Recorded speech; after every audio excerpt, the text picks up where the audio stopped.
Namaste. Welcome to Siddhi channel. I'm Gurpreet. We're observing Pitra Paksh and I thought of sharing some information about Pitra Paksh. What is Pitra Paksh? Why do we observe Pitra Paksh? And what is the relationship with Garud Puran? See, Pitra Paksh is Pitra means ancestors and Paksh is the fortnight. Pitra Paksh is not only associated with the Indian culture. It is celebrated or observed across the world. To name a few, Mexicans call it the Day of the Dead. The Japanese call it the Obon Festival and the Chinese call it the Tomb Sweeping Day. They clean the tombs, they put fresh flowers, cook fresh food for their ancestors to take, and in the evening they light lanterns. Light lanterns to make sure that the path is well lit for them when they're going back. For us, it's 15 days because this is the darkest fortnight of the year for us. The sun transits in the sign of Virgo, which is the center of the zodiac belt. Sun gets debilitated, starts losing its power because next it's going to move into Libra.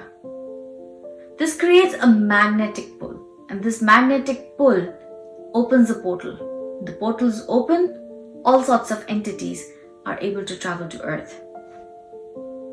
So when these entities are able to travel back to Earth, these entities also have our ancestors, our dead relatives who are visiting us. And hence, we remember them and honor them. Now when we read Garud Puran, it beautifully explains the principle of every action has a reaction. So every action, every karma, every deed that you do in your lifetime, we will have to repay. Sometimes we repay instantly during this lifetime. But the soul will still have to pay it because your consciousness is responsible for that. Now, we believe in life after death, and that's why we perform certain rituals. For us, when a person passes away, we call it Dehant. Dehant means De, the body, and Ant means the end. It's the end of the body, not the soul, because soul has another journey to take on. We perform a Kapal Kriya. Kapal is the skull and the Kriya is the procedure. So after cremation, when the skull is there, we take the skull and we hit the cranium part of the skull to make a hole so that the soul is released. Cranium is also responsible for cerebral cortex. Cerebral cortex is responsible for emotions, perceptions, your memories. So not only do we release the soul, we also release all those memories, perceptions and emotions so that the soul is free from those. Because the next journey should be free of those attachments. When a child is born, the cranium part is very soft. We protect it because that is supposed to be the entry point for us of the soul. So when we say we are seeking knowledge, it's here. When we say we are enlightened, our Kundalini, last chakra, the Sahasra chakra is open, it is here, right? When we say Buddha's 1,000 lotus petals are represented with enlightenment on the cranium part, because this is the entry and the exit point of the soul. So this is the soul part, how we treat the soul. It's very important for us because we do believe in life after death. But when the person passes away, the soul takes about 10 to 15 days to realize that it is not anymore alive. It takes time for them to get detached to those emotions, to those people around him.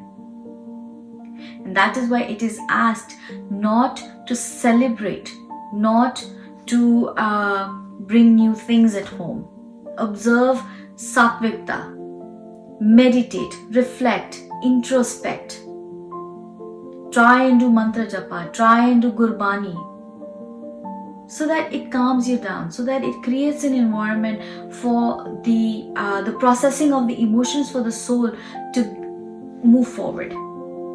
Now the Tibetan Book of the Dead explains this beautifully. All those 13 days, the journey of the soul is explained really nicely. Everyone should read it.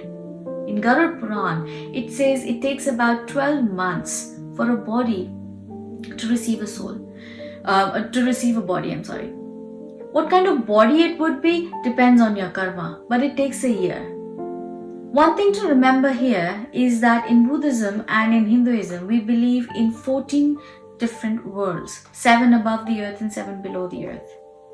These are the consciousness, the 14 levels of consciousness. The concept of time and space is very different to earth. It is beyond the scope of this video to explain the 14th level of consciousness and how they work and what's the concept of time and space. But for now, it takes about 12 months for a soul to get a body. Now, we say not to celebrate, not to do certain things, because when these entities are traveling, don't forget they have desires, they have emotions too, and that's why they're still entities. They're not moved on. So they're coming back. They get attached to these new things. The energy of the newness is very raw. You might have a very positive energy, you might have a spiritual energy, but that raw energy did not get any time to mingle with your own energy, to carry your own energy. So for any other entity to get attached to that thing is very easy.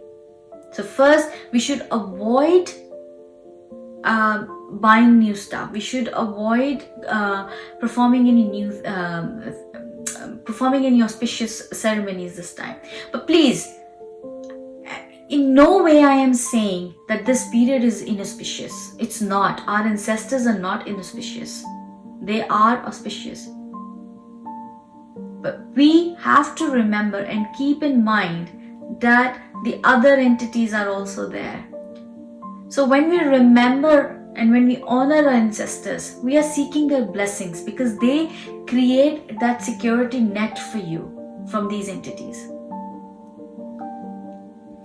It's a very simple thing that we celebrate all the festivals with so much joy, right? And with Ganesh Chaturthi, I made my own Ganesha with my own hands, right? I bring Ma Lakshmi during Diwali, but I've never seen them. They are my creations. But my ancestors are my identity. They are my DNA. If they were not here, I would have never been here. So basically, I am here because of them.